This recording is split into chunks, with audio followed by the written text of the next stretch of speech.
ကျက်ရင်ပုံသား300 gram ကိုစားဖြူကြက်သားမုံလေးထပ်ဖြူရုပ်သီးစိမ်းမုံထပ်ဖြူပြီးရင်စနွင်းလေးအုပ်တမအောင်နယ်ပြီးအရသာတွေဝင်သွားအောင်ခဏလေးနှက်ထားလိုက်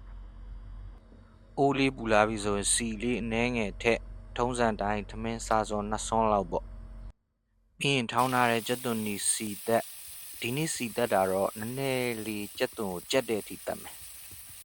ကြက်သွန်နီစီတက်ထားတာလေးကြက်ပြီဆိုရင်ခုနကအရသာနှက်ထားတဲ့ကြက်သားတွေထည့်မယ်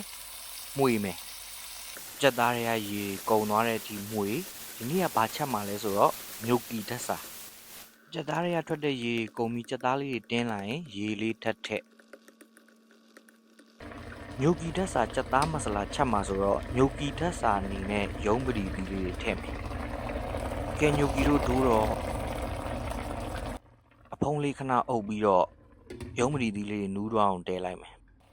ရေလေးနဲ့ငယ်ခမ်းပြီးဒီနေထားလောက်ဆိုရင်မဆလာအုပ်မယ်ဟင်းနစ်လေးရအောင်ကြက်ဥတစ်လုံးဖောက်ထည့်မယ်မီးလေးပိတ်ပြီးကြံတဲ့အပူချိန်လေးနဲ့တမသွားအောင်ရောမွေပေးလိုက်ဝိတ်ကြဖို့အတွက်အရသာမရှိတဲ့အဖြူတဲ့ရေလုံးပြုတ်တွေစားစရာမလိုဘူးမြုပ်ကီဓာတ်စာကြက်သားမဆလာရုံးပတိသီးချက်